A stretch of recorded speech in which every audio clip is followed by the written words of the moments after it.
ఉమ్మడి వరంగల్ జిల్లా వ్యాప్తంగా ఆర్టీసీ సమ్మె కొనసాగుతుంది. మూడవ రోజు కూడా ఆర్టీసీ డిపోల వద్ద కావచ్చు, ఆర్టీసీ బస్సుల వద్ద కూడా ఇటు ఆర్టీసీ కార్మికులంతా కూడా కొన్ని దిక్కుల నల్లబాజీలు ధరించి నిరసన వ్యక్తం చేస్తుంటే, మరికొన్ని దిక్కులు కూడా మొత్తంగా డిపోల వద్ద కూడా కూర్చొని కూడా నిరసన వ్యక్తం చేస్తున్నారు. ఇటు నిన్న ఏదైతే ఇటు తోటి కార్మికుడు శంకర్ అనే వ్యక్తి ఆత్మహత్యానికి పాల్పడి తన ప్రాణాన్ని బలి తీసుకున్నాడో, దీనిపైన కూడా ఆర్టీసీ కార్మికులంతా కూడా తీవ్ర దిగ్బంది వ్యక్తం చేస్తున్నారు. ఇప్పటికే ఇటు ప్రభుత్వం పైన కూడా ఆర్టీసీ కార్మికులు అయితే తీవ్ర ఆగ్రహం వ్యక్తం చేస్తున్న పరిస్థితి ఉంది. ప్రస్తుతం మనం హన్మకొండలోని బస్టాండ్ వద్ద మనం ఉన్నాము. ప్రస్తుతం మాతో పాటు మాట్లాడేందుకు కూడా ఆర్టీసీ జేఏసీ నేతలు ఉన్నారు. వారితో మాట్లాడదాం. ఇటు శంకర్ ఆత్మహత్యను పాల్పడిన ఘటన సంబంధించి కావచ్చు, ఇటు కార్మికులకు సంబంధించిన సమస్యలపైన ఆర్టీసీ కార్మికులు ఏం మాట్లాడతారో వారితో మాట్లాడే ప్రయత్నం చేద్దాం. సార్ చెప్పండి, ముఖ్యంగా కూడా ప్రధానంగా ఆర్టీసీ కార్మికులకు సంబంధించిన సమస్యలు ఏంది? మీ తోటి ఆర్టీసీ కార్మికులు కూడా చనిపోయిన నేపథ్యంలో కూడా తీవ్ర దిగ్భ్రాంతి వ్యక్తం చేస్తున్న పరిస్థితి ఉంది. ప్రభుత్వ నిర్లక్ష్యం సంబంధించి కూడా మీరు ఏం మాట్లాడతారు ప్రధానంగా?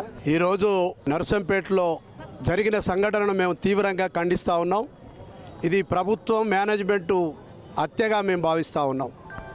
వాళ్ళు ఏదైతే ప్రభుత్వం అవకాశం ఇచ్చింది, లేబర్ యాక్ట్ ప్రకారం 45 రోజుల ముందు మేము సమ్మె నోటీస్ ఇచ్చాం. సానుకూలంగా స్పందించాల్సిన యాజమాన్యం కానీ ప్రభుత్వం కూడా స్పందించని పక్షంలోనే ఇవాళ సోదరుడు శంకర్ గౌడ్ మరణం జరిగింది. దాన్ని మేమందరం జిల్లా కమిటీ తరపున, రాష్ట్ర కమిటీ తరపున ఆ కుటుంబానికి ప్రగాఢ సానుభూతి తెలియజేస్తూ ప్రభుత్వాన్ని కూడా హెచ్చరిస్తూ ఉన్నాం, మేనేజ్మెంట్ కూడా హెచ్చరిస్తూ ఉన్నాం. ఇలాంటి మరణాలు ఎన్ని కావాలో మరి మీరు ఒకసారి ఆత్మ పరిశీలన చేసుకోవాల్సిన అవసరం ఉంది. ఈ పోరాటాలు ఆర్టీసీకి కొత్త కాదనేది కూడా మీకు తెలుసు. మీరు ప్రతిపక్షంలో ఉన్నప్పుడు ఇలాంటి వేదికల దగ్గరికి వచ్చి మాట్లాడిన విషయాలు కూడా మీరు గమనంలో పెట్టుకోవాల్సిన అవసరం ఉన్నది. ఇవాళ మేము అన్ని గొంతమ్మ కోరికలు కోరటం లేదు. మీరు మేనిఫెస్టోలో పెట్టినే ఇవన్నీ అడుగుతూ ఉన్నాం. ఇది స్ట్రగుల్, ఇది పోరాటం. మీరు చెప్పినా మీరు చేయమని చెప్తాను తప్ప అదనంగా మేము ఏమి కోరికలు కోరుకోలేదు. గవర్నమెంట్ తక్షణమే స్పందించాలి. ఇలాంటి సిచ్యువేషన్లో ఇంకా పునరావృతం ఇంకేమైనా అఘాయిత్యాలు జరగకుండా చూసుకోవాలంటే తక్షణమే ప్రభుత్వం స్పందించాలి. మేనేజ్మెంట్ స్పందించి యూనియన్లను పిలిచి తక్షణమే చర్చలు జరిపి సమ్మెను నివారించే ప్రక్రియ స్టార్ట్ చేయాలని మేము డిమాండ్ చేస్తూ ఉన్నాం. మిత్రుడికి మేము ఏమి చేయలేం కాబట్టి ఏంటంటే జిల్లా పక్షాన అందరికీ మేము ఒకటే చెప్తాను, కార్మిక సోదరులకు ఒకటే విజ్ఞప్తి. ఉద్యమం ఎప్పుడు కూడా మరణాలను ఆశించదు, చావులను ఆశించదు. ఉద్యమం పోరాటాన్ని ఆశిస్తుంది, విజయాలను ఆశిస్తే తప్ప అపజయాలను ఆశించదు అనేది విషయాన్ని కార్మిక వర్గం గుర్తెరగాలి. ఎవ్వరు కూడా తొందరపడవద్దు, టెంప్ట్ కావద్దు. ఇలాంటి సంఘటనలు మీరు పునరావృతం కాకుండా చూడాలని కార్మిక వర్గానికి విజ్ఞప్తి చేస్తూ, ఇలాంటి సంఘటనలు మన జిల్లాలో 9 డిపోలలో ఎక్కడ కూడా జరగొద్దని, రాష్ట్ర వ్యాప్తంగా కూడా జరగొద్దని విజ్ఞప్తి చేస్తూ తక్షణమే ప్రభుత్వ మేనేజ్మెంటు చర్చలకు పిలిచి సమస్యను సాల్వ్ చేయాలని డిమాండ్ చేస్తూ ఉన్నాం. ప్రధానంగా ఆర్టీసీలో పనిచేస్తున్నటువంటి సూపర్వైజర్లు కూడా ఈ సమ్మెలో పాల్గొంటున్నారు. వారితో కూడా మాట్లాడదాం. చెప్పండి, తోటి కార్మికుడు కూడా చనిపోయిన పరిస్థితి ఉంది. ఇవాళ కేంద్ర మంత్రి కిషన్ రెడ్డి కూడా అతన్ని పరామర్శించేందుకు, వాళ్ళ కుటుంబ సభ్యులను పరామర్శించేందుకు వస్తున్న పరిస్థితి ఉంది. ఇంతటి నిర్లక్ష్యం ప్రభుత్వం వ్యవహరిస్తుంది. దీనిపైన ఏం మాట్లాడతారు? ఈరోజు మన గౌరవ ముఖ్యమంత్రులు వర్యులు రేవంత్ రెడ్డి గారు తన గతాన్ని ఒకసారి నెమరు వేసుకొని ఒక్క నిమిషం ఆర్టీసీ కార్మికుల కోసం ఆలోచించి, ప్రతిపక్ష పాత్రలో ఉన్నప్పుడు ఆర్టీసీ యూనియన్స్ను ఏ రకంగా మనం లబ్ధి పొందినం, వారి ద్వారా ఓట్లు పొందినం, వారి ద్వారా అధికారాన్ని పొందినం మనం ఆర్టీసీ కార్మికుల ద్వారా, వాళ్ళ యొక్క ప్రచార వ్యాప్తి ద్వారా అనేది గతాన్ని గుర్తుపెట్టుకొని ఈరోజు గద్దెనెక్కిన తర్వాత ఓడ ఎక్కినాక గట్టు దాటినాక ఓడమల్లన్న పోయి బోడమల్లన్న అనే వ్యవహరిస్తున్నారు. కాబట్టి రేవంత్ రెడ్డి గారికి మేము ఒక విజ్ఞప్తి ఆర్టీసీ జేఏసీ తరఫున చేస్తున్నాం. ఏంటంటే కార్మికుల పక్షాన మా పీటీ సూపర్వైజర్స్ కూడా ఒక 2 రోజులు లేటుగా మేము ఈ రోజు నుంచి సమ్మెలకు దిగినాము. మా శంకర్ గౌడ్ గారి యొక్క అఘాయిత్యాన్ని, ఆత్మహత్యాన్ని, చావును చూసినాక కూడా మేము విధుల్లోకి నిర్వహించలేక మాకు మనసు బాధ అవుతూ ఈ సమ్మెకు మా సంపూర్ణ మద్దతు ప్రకటించాలని మేము ప్రకటిస్తున్నాం. ఈరోజు జేఏసీ సమ్మె ఈ రోజు నుంచి చాలా తీవ్ర ఉగ్రరూపం ధరిస్తుంది. రేవంత్ రెడ్డి గారు ఇకనైనా మీరు గతాన్ని మర్చిపోకుండా గతాన్ని గమనంలో ఉంచుకొని మీరు ఇచ్చిన హామీలను, మీరు మేనిఫెస్టోలో పెట్టిన హామీలను, శ్రీధర్ బాబు గారు, దుద్దిల్ల శ్రీధర్ బాబు గారు మేనిఫెస్టో కమిటీ చైర్మన్ గారు, మీరు కూడా ఒకసారి ఆలోచించండి. బట్టి విక్రమార్క గారు, మీరు దళితులై ఉండి, దళితులు ఆర్టీసీలో దాదాపు 40% వరకు ఉద్యోగులు ఉన్నారు. మీరు కూడా బీద కుటుంబాలను, బీసీ కుటుంబాలను, ఎస్సీ ఎస్టీ కుటుంబాలను కూడా ఆలోచిస్తూ ఆర్టీసీలో ఉన్నత స్థితిలో ఉన్న వాళ్ళు ఎక్కువగా లేరు ఉద్యోగులు. మీ కాంగ్రెస్ మేనిఫెస్టో ఇచ్చిన హామీలను అమలు పరచడానికి మాత్రమే మేము ఈరోజు 2.5 సంవత్సరాల సమయం ఇచ్చినాక కూడా ఆర్టీసీ చట్టాలకు, ప్రభుత్వ చట్టాలకు అనుకూలంగా మేము సమ్మె నోటీస్ ఇచ్చి 45 రోజులు దాటినాక కూడా మీరు కాలయాపన కొరకు మాత్రమే ఐఏఎస్ యొక్క కమిటీ, ఐఏఎస్ ఆఫీసర్ల కమిటీని వేసినారు. ఇది కాలయాపన కమిటీ మాత్రమే. ఈ రోజుకైనా కూడా మీరు ఆర్టీసీలో జేఏసీ నేతలతోని సంప్రదింపులు సత్ఫలితాలను ఇచ్చే విధంగా, అంటే సమ్మె ముగించే వైపుగా ఇచ్చేటట్టుగా మీరు చర్యలు తీసుకోవాలని కోరుతూ, ఇక ముందు ఆర్టీసీలో సమ్మెలు జరగకుండా ఉండాలని మేము కోరుతూ, ఈరోజు మేము చేసే సమ్మె ఆఖరి పోరాటం, అంటే ఆకలి పోరాటం మాత్రమే. కాంగ్రెస్ ప్రభుత్వానికి చేపట్టినాక మొట్టమొదటిగా 48 గంటల్లో మాత్రమే మహిళా పథకాన్ని అద్వితీయంగా మీ ప్రభుత్వానికి మంచి పేరు వచ్చేట్టుగా అమలు పరిచిన డిపార్ట్మెంట్ ఏంటంటే ఆర్టీసీ.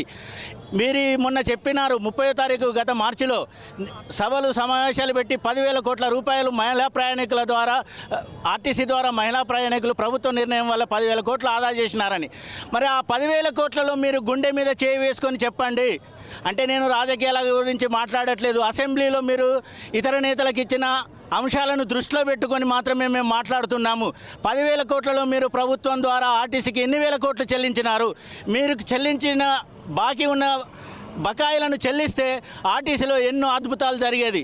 మేనేజ్మెంట్కు మీరు మొండి చేయి చూపిస్తున్నారు. నామినేటెడ్ పోస్టులు అయినటువంటి ఎండీలను పెడుతూ ఆర్టీసీ కార్మికుల యొక్క సమస్యలను అనగదొక్కుతూ, ఎండీ సజ్జనార్ గారి ద్వారానే ఆర్టీసీ కార్మికులను ఎంతో నోర్మించినారు. ఇప్పుడు ఈఎండీ గారి ద్వారా కూడా ప్రయత్నం చేస్తున్నారు. దయచేసి అహంకారపూరిత చర్యలకు పోకుండా ఆత్మాభిమానంతో నిన్న మంత్రుల కమిటీ కేబినెట్ సమావేశంలో 2 మంత్రులను పురమాయించి మీరు కార్మిక నాయకులతో చర్చలు జరపండి అన్నారు. ఆ చర్చల్లో భాగంగా కొంచెం మానవతా దృక్కోణాన్ని ప్రదర్శించి, కొంచెం మా వైపున మీ యొక్క అభిమానాన్ని చూపించి ఆర్టీసీలో చర్చల ద్వారా సమ్మెను నివారించే ప్రయత్నం చేయాలని కోరుతూ, ఇక ముందు సమ్మెలు రాకుండా మీ కాంగ్రెస్ ప్రభుత్వం ద్వారా ఒక రికార్డును తిరగరాయండి. మాకు 2 PRCలు 2021 డ్యూ ఉన్నారు, 2025 డ్యూ ఉన్నారు. మరియు మాకు తెలంగాణ వచ్చిన కాడి నుంచి ఎందుకు వచ్చిందా తెలంగాణ అని అనుకుంటాను. ప్రతి సంవత్సరం ప్రతి ఉద్యోగి ఏ డిపార్ట్మెంట్లో అయినా 15 లేదా 30 వాళ్ళ నియమ నిబంధనలు అనుకొని ఎన్కాష్మెంట్ చేసుకుంటున్నారు. తెలంగాణ అమలైన కాడి నుంచి ఇప్పటి వరకు 2014 సంవత్సరం నుంచి ఒక్క ఎన్కాష్మెంట్ లేదు. అంటే బంగారు తెలంగాణ అన్నారు, ఇంకేదో తెలంగాణ అన్నారు. ఇప్పుడు ప్రజాపాలన అంటున్నారు. ప్రజాపాలన అంటే మేము ప్రజలం కాదా? ఆర్టీసీ కార్మికులం. మేము తెలంగాణలో భాగం కాదా? ప్రభుత్వ ఫలితాలు మాకు అవసరం లేదా? ఏం చేస్తున్నారు మీరు? ఎన్ని వేల కోట్లు మమ్మలను నష్టపరచదలుచుకున్నారు? దయచేసి ఇకనైనా మా మీద అభిమానం ఉంచి సమస్యలు పరిష్కరించి చర్చల ద్వారా వాటి నుంచి సమ్మెకు నివారించే ప్రయత్నం చేయాలని ప్రభుత్వాన్ని కోరుతున్నాం. ముఖ్యంగా కూడా ఆర్టీసీ సమ్మెలో భాగం కూడా ఎక్కువ శాతం ఆర్టీసీ మహిళా కార్మికులు కూడా సమ్మెలో పాల్గొంటున్నారు. ప్రధానంగా వాళ్ళు పడుతున్నటువంటి ప్రధానమైనటువంటి సమస్యలు ఏందో మహిళా ఆర్టీసీ కార్మికులతో మాట్లాడుతున్నాం. చెప్పండి, మీరు ఏ విభాగంలో పనిచేస్తున్నారు? ప్రధానంగా మీకున్నటువంటి సమస్యలు ఏంటి? నేను కల్పన, వరంగల్ 2 డిపో కండక్టర్ నండి.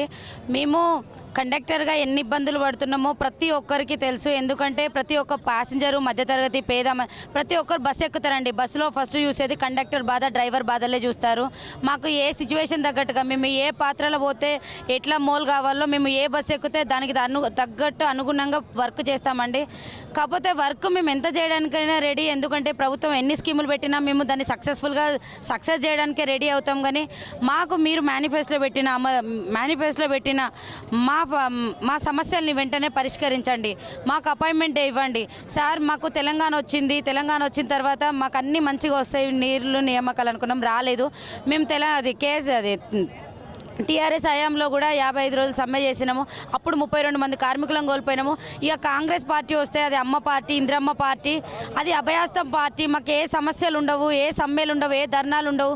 మేము ఏ కార్మికుని కోల్పోము. మేము మంచి భవిష్యత్తు ఉంటుంది అనుకొని మేము ప్రతి ఒక్క ఇల్లు తిరుక్కుంటా, ప్రతి ఒక్క ప్యాసింజర్ని మేము కాంగ్రెస్ వస్తే మన భవిష్యత్తు బాగుంటుందని చెప్పి మేము కాంగ్రెస్ని కోరి తెచ్చుకున్నామండి. మా సమ్మెలో నిన్న ఒక అన్నను కోల్పోవడం మాకు చాలా బాధాకరము. శంకర్ గౌడ్ అన్నకి నిజం చెప్పాలంటే మా ఆర్టీసీ ఎంప్లాయీల వీళ్ళకు ఫైనాన్షియల్గా కానీ ఏముండదండి. ఈవెన్ ఆరోగ్యపరంగా కూడా బాగోదు. ఈవెన్ నిన్న చనిపోయిన శంకర్ గౌడ్ అన్నకి ఇల్లు కూడా లేదండి. ఇప్పుడు దాన సంస్కారాలు ఎక్కడ చేయాలో కూడా తెలియదు. ఏదో ఇప్పుడు ఆయన బిడ్డకు పెళ్ళైంది కనుక వాళ్ళ అల్లుడు ఇంటి దగ్గర చేస్తుండ్రు. అల్లుడు వద్దంటే ఆయన పరిస్థితి ఏంటిదండి? మా చాలా బీద మధ్య తరగతి కుటుంబాలండి. మా అన్ని ప్రతిదీ ఈఎంఐలకి పోతే ఆరోగ్యపరంగా కూడా బాగాలేదు. మాకు ఎట్లా చేసినా సీఎం సార్ నిన్న చొరవ తీసుకున్నారు. నిన్న 1-2 గంటల ముందు చొరవ తీసుకున్న మా అన్న ప్రాణం దక్కేది. సో ఈరోజు తీసుకున్నందుకు మీకు కృతజ్ఞతలు. ఈరోజు మా శంకర్ గౌడ్ అన్న చనిపోయిన రోజునే అపాయింట్మెంట్ డే ప్రకటించండి. ఇది ఒక్కటే ప్రభుత్వాన్ని కోరుకునేది మేము మా నుంచి. ఇది ప్రధానంగా కూడా కాంగ్రెస్ ప్రభుత్వం అయితే ఇటు ఎన్నికల్లో ఇచ్చినటువంటి మేనిఫెస్టోలో ఏవైతే హామీలు ఇచ్చారో హామీలను నెరవేర్చాలంటూ కూడా ఆర్టీసీ కార్మికులంతా కూడా ఉక్తకంఠంతో డిమాండ్ చేస్తున్న పరిస్థితి కనుక చాలాని జీతాలతో ఇటు సమస్యలతో సతమతం అవుతున్నాము, మాకు సరిగా ఉండడానికి కూడా సొంత ఇల్లు లేక కూడా ఇబ్బంది పడుతున్నామంటూ కూడా ఆవేదన వ్యక్తం చేస్తున్నారు. నిన్న ఆ తోటి ఆర్టీసీ కార్మికుడు శంకర్ అనే వ్యక్తి కూడా ఆత్మహత్యానికి పాల్పడడం, అతను చనిపోయిన నేపథ్యంలో కూడా ఇటు ఆర్టీసీ కార్మికులంతా కూడా అతనికి నివాళులు అర్పించడంతో పాటు తీవ్ర దిగ్భ్రాంతిని వ్యక్తం చేస్తున్న పరిస్థితి అయితే వరంగల్ జిల్లాలో ఉందని చెప్పవచ్చు. Video journalist Sudheer Tarakrishna, A6 news, bus stand నుండి.